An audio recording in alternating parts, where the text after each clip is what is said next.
So, may nag-comment, unprofessional CEO. Well, kanya-kanya talaga tayo ng way kung paano magbenta ng ating produkto. Para sa akin, hindi man ako perfect na CEO, pero sobrang lakas naman ng brand ko. Alam nyo guys, para sa akin, perfect akong CEO. Para sa akin, edi kung hindi para sa inyo, bahala kayo, hindi naman kayo distributors ko. So, sa mga distributors ko, super perfect akong CEO. Sa mga totoong nagmamahal sa akin na distributors. Kasi alam nyo guys, for example, may product akong pinace out. Pinapalitan ko sa kanila ng new products na hindi ginagawa ng ibang CEO. At ako ang nagpasimuno nun. Kaya yung mga ibang CEO, pag may not moving na products dahil di na nga nag-promote, ganyan, pinapalitan na rin nila ngayon.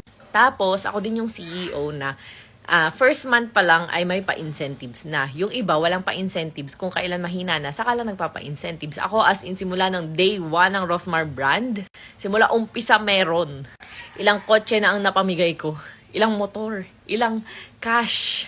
At ako lang din yung CEO na nakikinig sa aking mga distributors dahil ultimo sa GC, main GC, kasama ako at nakakausap nila ako. Sabi nga nila, unlike ng ibang CEO na mga RD lang daw ang kinakausap or yung depot lang. Ako hanggang reseller, kausap ko, kachikahan ko. Ako din ang CEO na walang TikTok shop or Orange app. Meron ako before, alam nyo na, nagsimula ako ng distributorship. Binenta ko. Ay, hindi ko pala binenta, binigay ko. Ginawa kong incentives sa nag-hoard ng Rosmar products noon. Hindi ako nang hinayang. Hindi na para kalabanin ko yung mga distributors ko. Sa akin na nga sila kumukuha ng paninda. Syempre, pag magbenta ako, may sarili akong shop. Sa akin nabibili yung mga tao, kinalaban ko pa sila, diba? Hindi naman ako gahaman. Ako lang din yung CEO na 1 year pa lang nakapag-Araneta na. 10 months pa lang nakapag-SMX MOA na. At lahat ng pumunta may pagkain simula Gen Ad hanggang VIP. Hindi ako namili lang ng VIP lang, ganun lahat. Ultimo Gen Ad. Ako lang din yung CEO na may murang produkto na nag-a-adjust ng tubo ko para malaki ang kikitain ng distributors ko at mura yung mabibili ang mga products ko. Ako ang CEO na hindi for the tubo.